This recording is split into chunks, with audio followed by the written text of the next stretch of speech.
আসসালামু আলাইকুম, আশা করি তোমরা সবাই ভালো আছো। পার্থক্য শিখে আজকের ভিডিওতে আমরা অণুজীব চ্যাপ্টারটা পড়বো। তো এই চ্যাপ্টারে তিনটা ভাগ আছে, প্রথমে হচ্ছে তোমার ভাইরাস, তারপর ব্যাকটেরিয়া এবং হচ্ছে তোমার ম্যালেরিয়া রোগ। আচ্ছা, তো আমরা প্রথমে দেখবো যে ডিএনএ এবং আরএনএ ভাইরাসের মধ্যে পার্থক্য কি। আচ্ছা, প্রথমে দেখো আকৃতির ক্ষেত্রে পার্থক্যটা কি। দেখো কি বলছে যে আরএনএ ভাইরাসের যেটা আকৃতি সেটা কিন্তু তোমার দণ্ডাকার বা সূত্রাকার, অপরদিকে ডিএনএ ভাইরাসের আকৃতিটা কেমন, গোলাকার, ব্যঙ্গাচী আকার অথবা পাউরুটি আকারে। তো এটা গেল তোমার প্রথমে আকৃতির পার্থক্য। তারপরে আসা হচ্ছে তোমার নিউক্লিক অ্যাসিড। তো আরএনএ যেটা সেটা বোঝা যাচ্ছে যে নিউক্লিক অ্যাসিড কোর হবে হচ্ছে তোমার আরএনএ, আর যেটা ডিএনএ সেটা হচ্ছে তোমার নিউক্লিক অ্যাসিড কোর হবে হচ্ছে তোমার ডিএনএ। তারপর আসো আক্রান্ত জীব, যেটা আরএনএ ভাইরাস সেটা মেইনলি হচ্ছে তোমার উদ্ভিদ এবং সায়ানো হচ্ছে ফাসগুলোকে হচ্ছে তোমার আক্রমণ করে। যেমন হচ্ছে উদাহরণটা কি দেখো, হচ্ছে ফুলকপির মোজাইক ভাইরাস। আর হচ্ছে তোমার যে ডিএনএ ভাইরাস সেগুলো কিন্তু অধিকাংশ প্রাণী ভাইরাস, বা যেগুলো হচ্ছে তোমার প্রাণীতে হচ্ছে তোমার রোগ সৃষ্টি করে সেগুলো কিন্তু হচ্ছে তোমার ডিএনএ ভাইরাস। তারপরে আসো সূত্র। তো অধিকাংশ আরএনএ গুলো এক সূত্রক, তবে ব্যতিক্রম গুলো কি ধানের বামন রোগ এবং রিও ভাইরাসের আরএনএ কিন্তু হচ্ছে তোমার দ্বিসূত্রক। যেখানে এক্সেপশন সেখানে অবশ্যই তোমার ভালো মতো পড়তে হবে। অপরদিকে অধিকাংশ ডিএনএ ভাইরাস কিন্তু হচ্ছে তোমার দ্বিসূত্রক, কিন্তু এক সূত্রক ডিএনএ ভাইরাস আছে সেগুলো কি দেখো 5X174 আর M13 কোলিফাস, এরা কিন্তু হচ্ছে তোমার এক সূত্রক ডিএনএ। এটা কিন্তু খুব মাথা রাখা লাগবে।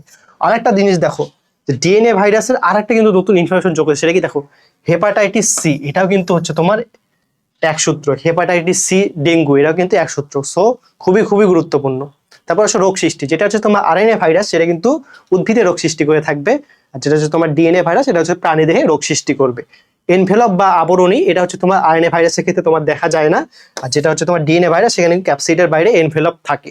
তো আচ্ছা, এরপর আছে উদাহরণ, খুবই গুরুত্বপূর্ণ। কারণ দেখো উদাহরণ দেখো মোটামুটি 7 থেকে 10টার মতো উদাহরণ আছে। সো এখান থেকে কিন্তু টিচারটা খুব সহজেই প্রশ্ন করতে পারবে। সো তোমরা কষ্ট করে উদাহরণটা পড়ে নিও, কারণ উদাহরণটা আসলে বোঝানোর কিছু নাই। আচ্ছা, এরপরেরটাতে আমরা আসি। দেখো ভিরিয়ন, ভিরয়েড আর হচ্ছে প্রিয়ন্সের মধ্যে পার্থক্য। তো ভিরিয়নটা কি? ভিরিয়নটা হচ্ছে তোমার নিউক্লিক অ্যাসিড এবং ক্যাপসিডের সমন্বয়ে গঠিত একটি সম্পূর্ণ সংক্রমণক্ষম ভাইরাস কণা, এটাকে বলা হচ্ছে তোমার ভিরিয়ন। আর সংক্রমণ ক্ষমতাবিহীন ভাইরাস কণাকে কি বলা হচ্ছে? নিউক্লিয় ক্যাপসিড। আচ্ছা, ভিরিয়নে আরেকটা জিনিস লাগে যে ভিরিয়নে তোমার ক্যাপসিডের সংখ্যা কত। ভিরিয়নে ক্যাপসিডের সংখ্যা কিন্তু হচ্ছে তোমার 2000 থেকে 2130টা। এটা কিন্তু অবশ্যই আমাদের মাথায় রাখতে হবে। তারপর আসলে তোমার হচ্ছে ভিরয়েড। ভিরয়েড হচ্ছে তোমার এক সূত্রাকার হচ্ছে আরএনএ অণু, যেটা হচ্ছে তোমার উদ্ভিদ দেহে রোগ সৃষ্টি করতে পারে। এটা মাত্র কয়েকশো নিউক্লিওটাইড নিয়ে গঠিত। আর প্রিয়ন্সটা কি? সংক্রামক প্রোটিন ফাইব্রিল। তো এখানে কিন্তু কোনো ডিএনএ অথবা আরএনএ থাকতেছে না। এখন আসো আমরা পার্থক্যগুলো দেখি। তো ভিরিয়নের ক্ষেত্রে যেহেতু এটা পূর্ণাঙ্গ ভাইরাস কণ, এখানে ডিএনএ এবং আরএনএ অবশ্যই দুইটা থাকবে। অপরদিকে ভিরিয়র যেহেতু শুধুমাত্র উদ্ভিদের রোগ সৃষ্টি করে, অথবা এখানে শুধুমাত্র আরএনএ থাকবে, ডিএনএ কিন্তু থাকবে না। আর প্রিয়ন্সে তো আমরা বলছি যে শুধুমাত্র প্রোটিন ফাইব্রিল থাকে, সো এখানে ডিএনএ এবং আরএনএ থাকার কোনো প্রশ্নই ওঠে না। আচ্ছা, এরপরে আসো যে ভিরিয়নে শুধু এতে হচ্ছে কিন্তু প্রোটিন উপস্থিত, বাট যেটা ভিরয়েড সেখানে বলছি জাস্ট এখানে কিন্তু কত শত নিউক্লিওটাইড থাকে, নিউক্লিওটাইডের মধ্যে কিন্তু প্রোটিন থাকে না। অপরদিকে প্রিয়ন যেহেতু শুধুমাত্র যেহেতু হচ্ছে তোমার প্রোটিন ফাইব্রিল, সো এখানে অবশ্যই প্রোটিন থাকবে। এবং যেটা ভিরিয়ন সেটা কিন্তু উদ্ভিদ এবং প্রাণী উভয় দেহে রোগ সৃষ্টি করে, বা যেটা হচ্ছে তোমার ভিরয় সেটা কিন্তু কোথাও রোগ সৃষ্টি করে না। আর প্রিয়ন্সটা কিন্তু শুধুমাত্র প্রাণীদের রোগ সৃষ্টি করে, সরি, যেটা ভিরয়েড সেটা কিন্তু তোমার উদ্ভিদ দেহে শুধুমাত্র রোগ সৃষ্টি করে। আচ্ছা, ভিরয়েড কোন রোগটা সৃষ্টি করে? এটা হচ্ছে তোমার হচ্ছে নারকেল গাছে ক্যাডাং রোগ সৃষ্টি করে। আর প্রিয়ন্সটা কি রোগ সৃষ্টি করে? ম্যাট খাউ বা পাগলা গরু যেটাই বলো। অপরদিকে আরো কিছু রোগ আছে, যেমন কেরু এবং ক্রুটসফিল্ড, এই রোগগুলো কিন্তু প্রিয়ন্স দ্বারা হয়ে থাকে। আচ্ছা, এরপরে আসি আমরা যে লাইটিক চক্র এবং হচ্ছে তোমার লাইসোজেনিক চক্র। তো লাইটিক চক্রের ক্ষেত্রে একটা ইম্পর্টেন্ট এক্সট্রা ইনফো হচ্ছে যে এই লাইটিক চক্রের দ্বিতীয় ধাপে কিন্তু গোস্ট বা ডাফনাট এই পর্যায়টা দেখা যায়। তো এই পর্যায়ে কি হয়, তোমার ধরো যে যখন ভাইরাস কণাটা হচ্ছে তোমার ব্যাকটেরিয়া হচ্ছে তোমার সেলের ওপর মানে ল্যান্ড করে, তখন যখন সেলের ভিতর ঢুকবে শুধুমাত্র ডিএনএ অথবা আর মানে নিউক্লিক অ্যাসিড কোডটা কিন্তু হচ্ছে তোমার ব্যাকটেরিয়ার দেহে ঢোকে, বাকি পুরো যে আবরণ সেটা কিন্তু বাইরে থেকে যায়। এটাকে বলা হচ্ছে তোমার গোস্ট বা ডাফনাট। তো গোস্ট বা ডাফনাট কোন চক্রে দেখা যায়? লাইটিক চক্রে দেখা যায়।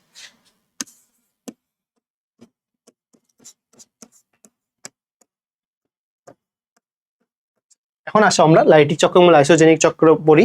তো লাইটিক চক্রের শুরুতে কি বলছে যে এই চক্রে ফার্স্ট ভাইরাস ব্যাকটেরিয়া কোষে প্রবেশ করে সংখ্যা বৃদ্ধি ঘটায়, মানে এবং ব্যাকটেরিয়া কোষের বিদারণ ঘটে থাকে। ব্যাকটেরিয়া কোষটা তোমার নষ্ট করে এর ভিতরে ঢুকে নিজের মতো করে ইচ্ছা মতো হচ্ছে তোমার মানে জাস্ট বলতে পারো যে দখল করে নিচ্ছে।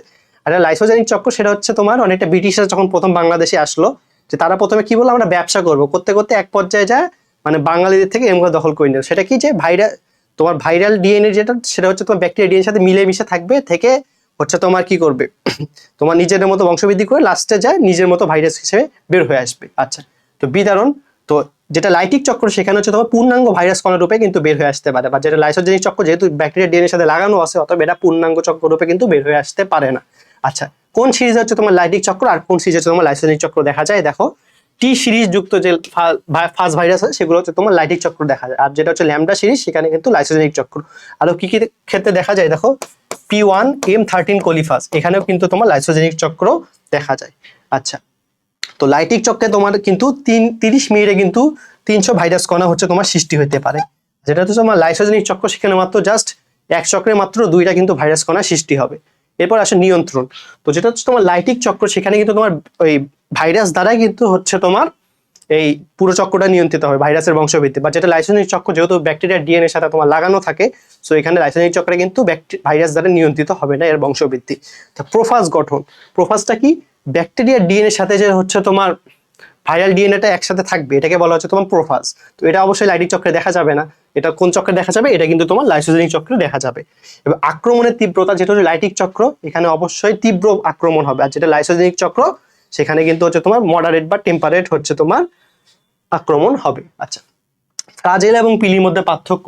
তো ফ্লাজেলা হচ্ছে তোমার, এটা হচ্ছে তোমার ব্যাকটেরিয়ার পার্ট, তো মানে ব্যাকটেরিয়া অংশের পার্থক্য। ফ্লাজেলার মাধ্যমে আসলে ব্যাকটেরিয়া চলাচল করে, আর পিলি কি করে? এটা হচ্ছে তোমার পোষক দেহ এটাতে সংযুক্তিতে সহায়তা করে। আচ্ছা, তো ফ্লাজেলা কোথা থেকে সৃষ্টি হয়? দেখো কোষ প্রাচীরের ভেতরের পাদদেশীয় গ্র্যানিউল থেকে হচ্ছে তোমার ফ্লাজেলা তৈরি হয়, আর সাইটোপ্লাজম থেকে তৈরি হচ্ছে তোমার পিলি। সো আমাদের এটা মাথায় রাখা লাগবে, পিলি কোথা থেকে সৃষ্টি হচ্ছে? সাইটোপ্লাজম থেকে। ফ্লাজেলা কি? ফ্লাজেলা দেখো সূত্রাকার লম্বা অঙ্গ বিশেষ। তোমরা যদি ধরো এই যে এটা ধরো একটা ব্যাকটেরিয়া, এর আশেপাশে কিন্তু দেখবা যে এরকম করে মানে অনেকগুলো সূত্রাকার থাকে, মানে অনেকটা পায়ের মতো, এগুলোকে বলা হচ্ছে তোমার ফ্লাজেলা। তো এই ফ্লাজেলাটা কি? সূত্রাকার লম্বা অঙ্গ বিশেষ। আর অপরদিকে পিলির বৈশিষ্ট্যগুলো দেখো, খাটো, ফাঁপা, দণ্ডাকার এবং শক্ত অঙ্গ বিশেষ। 4টা বৈশিষ্ট্য আছে, প্রশ্ন কিন্তু অবশ্যই চলে আসতে পারে। দেখো খাটো, ফাঁপা, দণ্ডাকার এবং শক্ত অঙ্গ বিশেষ। আর ফ্লাজেলা কি থেকে তৈরি? দেখো ফ্লাজিলিন নামক প্রোটিন দিয়ে তৈরি, আর পিলি হচ্ছে তোমার পিলিন নামক প্রোটিন দিয়ে তৈরি। এরপরে আসো, ফ্লাজেলা কিন্তু নর্মালি আছে তোমার কম থাকে একটা ব্যাকটেরিয়ার দেহে, বাট পিলির সংখ্যা কিন্তু বেশি থাকে। তো ফ্লাজেলার যেহেতু হচ্ছে তোমার মানে চলনাঙ্গ, সো অবশ্যই এটা চলনে সহায়তা করবে, আর পিলি হচ্ছে তোমার পোষক দেহে সংযুক্তিতে সহায়তা করে। আচ্ছা, যদি বলে যে কোন ব্যাকটেরিয়া হচ্ছে তোমার পিলি হচ্ছে সংযুক্তিতে সহায়তা করে, সেটা কিন্তু বইয়ে দেওয়া আছে, গনোরিয়া ব্যাকটেরিয়া। এটা একটা তোমার যৌনবাহিত রোগ, এই রোগের ব্যাকটেরিয়া হচ্ছে তোমার, এই রোগের ব্যাকটেরিয়া পিলি হচ্ছে পোষক কোষের সাথে সংযুক্তিতে সহায়তা করে। আচ্ছা, এখন আসো আমরা ভাইরাস এবং ব্যাকটেরিয়ার মধ্যে পার্থক্য, মানে এই চ্যাপ্টার থেকে যে এটা কত গুরুত্বপূর্ণ এটা মানে স্টার দিয়েও শেষ করা যাবে না। তো দেখো ভাইরাস হচ্ছে তোমার অকোষীয়, মানে কি? এটা শুধুমাত্র হচ্ছে আমার নির্দিষ্ট কোনো এলিমেন্ট নাই, যখন এটা তোমার জীবন্ত কোষের সংস্পর্শে তখনই একমাত্র জীবিত হয়ে ওঠে। আচ্ছা, আর ব্যাকটেরিয়া অবশ্যই আদি কোষী, সব এটা অবশ্যই কোষীয় হবে। তারপর আসলে তোমার আকার, ব্যাকটেরিয়া ভাইরাসটা হচ্ছে তোমার অতি আণুবীক্ষণিক, হচ্ছে তোমার এর ইয়াটা কত, আকৃতির কত 0.01 থেকে 0.3 ন্যানো মাইক্রোমিটার। আর যেটা হচ্ছে তোমার ব্যাকটেরিয়া, এটা হচ্ছে আণুবীক্ষণিক, এর আকৃতি হচ্ছে তোমার 0.2 থেকে 5 মাইক্রোমিটার। এবং বংশবৃদ্ধি দেখো, সজীব কোষের বাইরে কিন্তু ব্যাকটেরিয়া বংশবৃদ্ধি করতে পারে, বাট ভাইরাস কিন্তু পারে না, কারণ কি? ভাইরাসের নিজস্ব কোনো জীবন নেই। আচ্ছা, কেলাসিতকরণ, কেলাসিতকরণ মানে কি? ভাইরাসে কেলাসিত করা যায়, কিন্তু ব্যাকটেরিয়া কিন্তু কেলাসিত করা যায় না, করলে কিন্তু ব্যাকটেরিয়া আর জীবন ফিরে পাবে না। এরপরে আসো ক্ষুদ্রাঙ্গের উপস্থিতি। তো ভাইরাসের কিন্তু কোনো ধরনের হচ্ছে তোমার অঙ্গাণু থাকে না, বাট ব্যাকটেরিয়াতে কিন্তু আমরা জানি যে সাইটোপ্লাজম, আদি নিউক্লিয়াস, তারপর রাইবোজোম এগুলো আছে। এরপর আসো নিউক্লিক অ্যাসিডের অবস্থান। ভাইরাসের নিউক্লিক অ্যাসিড ক্যাপসিডের মধ্যে অবস্থান করে, তাহলে ভাইরাসের নিউক্লিক অ্যাসিড কই থাকতেছে? ক্যাপসিডে থাকতেছে। আর ব্যাকটেরিয়া নিউক্লিক অ্যাসিড কই থাকে? সাইটোপ্লাজমে অবস্থান করে। আর আমাদের নিউক্লিক অ্যাসিড কোথায় থাকতেছে? আমাদের নিউক্লিক অ্যাসিড কিন্তু নিউক্লিয়াসে আছে। সো এই জিনিসগুলো পার্থক্য বোঝা লাগবে। এরপরে আসো নিউক্লিক অ্যাসিডের প্রকৃতি। তো ভাইরাসে কিন্তু ডিএনএ এবং আরএনএ যে কোনো একটাই থাকে, আর হচ্ছে তোমার ব্যাকটেরিয়ার ক্ষেত্রে কিন্তু উভয় প্রকারই থাকে।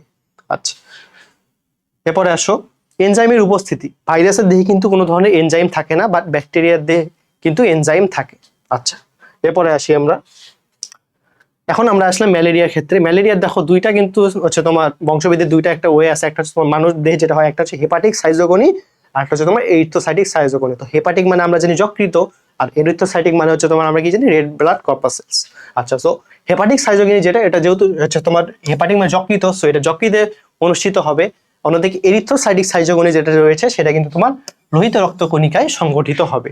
তারপরে আসো হেপাটিক সাইজোগনির ধাপগুলো কি কি, এটা আমাদের জানা লাগবে, যে ক্রিপ্টোজয়েড, ক্রিপ্টোমেরোজয়েড, মেটাক্রিপ্টোমেরোজয়েড, এটা হচ্ছে তোমার হেপাটিক সাইজোগনির হচ্ছে বিভিন্ন ধাপ।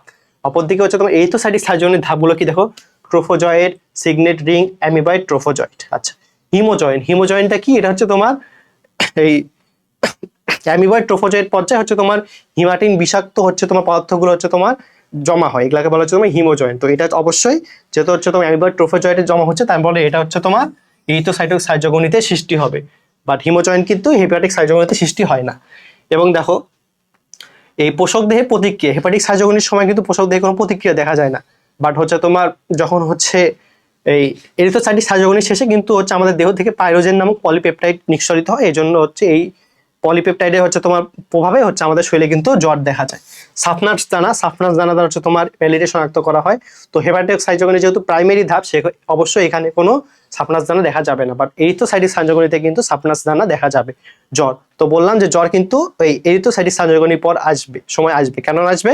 মানে এই সময় পাইরোজেন নামক পলিপেপটাইড হচ্ছে তোমার বের হয়ে মানে শরীর নিশ্চিত করবে, অথবা এর প্রভাবে কিন্তু জ্বর আসবে। তো এটা গেল। আচ্ছা, এরপরে আমরা আসি ম্যালেরিয়ার অযৌন এবং হচ্ছে তোমার যৌন চক্র। তো যৌন চক্র অবশ্যই মশকির মধ্যে হয়, মশা না কিন্তু মশকি। এবং অযৌন চক্রটা হয় তোমার মানুষের ক্ষেত্রে। তো অযৌন চক্র কোথায় সংগঠিত হয়?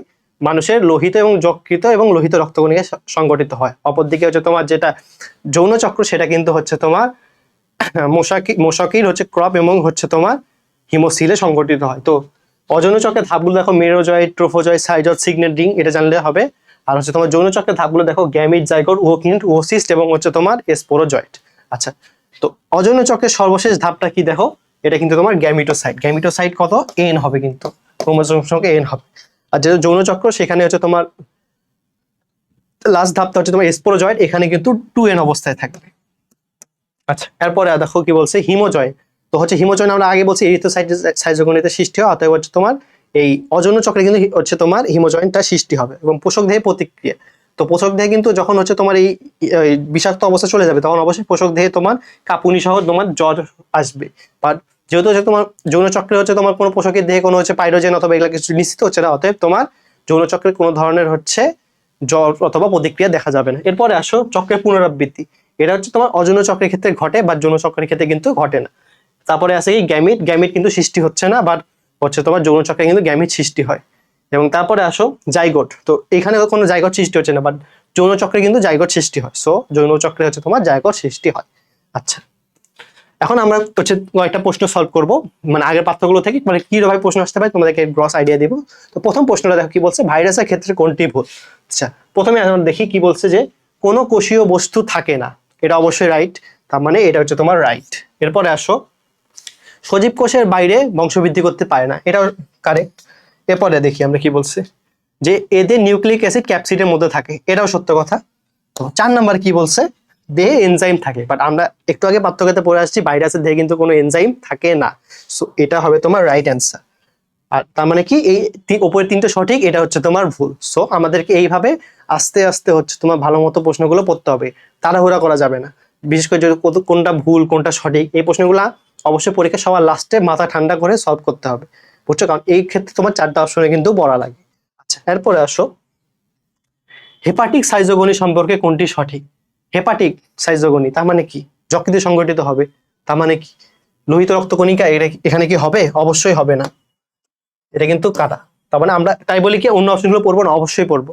তারপর আসলে হেপাটিক সাইজোগনিতে হিমোজয়েন্ট উৎপন্ন হয় না। হিমোজয়েন্ট কই উৎপন্ন হয়? এটা হয়তো হচ্ছে এরিথ্রোসাইটিক সাইজোগনি, তার মানে হেপাটিক সাইজোগনিতে উৎপন্ন হচ্ছে না, তার মানে এটা কিন্তু রাইট। তারপরে আসো কি বলছে, সাপনাস দানা পাওয়া যায়। সাপনাস দানা হচ্ছে তোমার পাওয়া যায়। আচ্ছা, প্রশ্নটা পড়তে একটু আমিও নিজে ভুল করছি, যে দেখো হেপাটিক সাইজোগনি সময় কোনটি সঠিক, তারপরে রোহিত রক্তকণিকা, এটা তো তোমার ভুল। দ্বিতীয়টা পার্শিয়ালি কারেক্ট। তারপর হচ্ছে 3 নাম্বার সাপনাস দানা, এটা কিন্তু তোমার হচ্ছে তোমার এরিথ্রোসাইটিক সাইজোগনিতে পাওয়া যায়, তার মানে এটা হচ্ছে তোমার ভুল। তারপরে আসো যে বলছে এই চক্রের শেষে কাঁপুনি সহ তোমার জ্বর আসে, এটা কিন্তু ভুল, কারণ এটা এরিথ্রোসাইটিক সাইজোগনির হচ্ছে তোমার বৈশিষ্ট্য। তার মানে এখানে কোনটি সঠিক হচ্ছে হেপাটিক সাইজোগনি সম্পর্কে? হিমোজয়েন্ট উৎপন্ন হয় না। দেখো হিমোজয়েন্ট উৎপন্ন হয়, এটা কিন্তু এরিথ্রোসাইটিক সাইজোগনির বৈশিষ্ট্য। সো আমি এই জায়গা থেকে কিন্তু জাস্ট এখানে না লাগাই দিচ্ছি, তার মানে কি রাইট হয়ে যাচ্ছে না? সো এইভাবে টিচাররা কিন্তু তোমাদের মানে মাইন্ডে খেলতে পারে। আমি নিজে কিন্তু মানে প্রশ্ন বানাচ্ছি, তাও কিন্তু ভুল করছিলাম। সো এই জায়গাগুলোতে অবশ্যই সতর্ক থাকতে হবে। এরপরে আসো লাস্ট প্রশ্ন, তো লাইটিক চক্র সম্পর্কে কোনটি সত্য বললে মিথ্যা হবে না? মিথ্যা হবে। আচ্ছা, তো এখানে বলছো কোনটি সত্য বললে মিথ্যা হবে, মানে এক কথায় ভুল। তারপর এখন আসি কোনটা নিচের ভুল। দেখো লাইটিক চক্রে প্রোফাজ গঠিত হয়, এটা তো অবশ্যই তোমার ভুল। লাইটিক চক্রে তো প্রোফাজ গঠিত হয় না, প্রোফাজ গঠিত হয় তোমার লাইসোজেনিক চক্রে। তারপর আসো কি বলছে, টি সিরিজ যুক্ত ভাইরাসে দেখা যায়। হ্যাঁ, টি সিরিজ যুক্ত ভাইরাসে দেখা যায়, এটা রাইট আছে। তারপর আসো ভাইরাসের বংশবৃদ্ধি ভাইরাস দ্বারা নিয়ন্ত্রিত হয়, এটাও তোমার রাইট। 4 নম্বরে কি বলছে, আক্রমণের ধরন হচ্ছে তীব্র বা ভায়োলেন্ট, এটাও সঠিক। তার মানে হচ্ছে তোমার লাইটিক চক্র সম্পর্কে কোনটি সত্য বলে মিথ্যা হবে, সেটা হচ্ছে তোমার প্রোফাজ গঠিত হয়, এটা হচ্ছে তোমার তাহলে রাইট অ্যান্সার। তো আশা করি তোমাদের সবার ভিডিওটা ভালো লাগছে। নতুন আরেকটি ভিডিও কয়েকদিনের মধ্যে চলে আসবে। সবাইকে অসংখ্য ধন্যবাদ।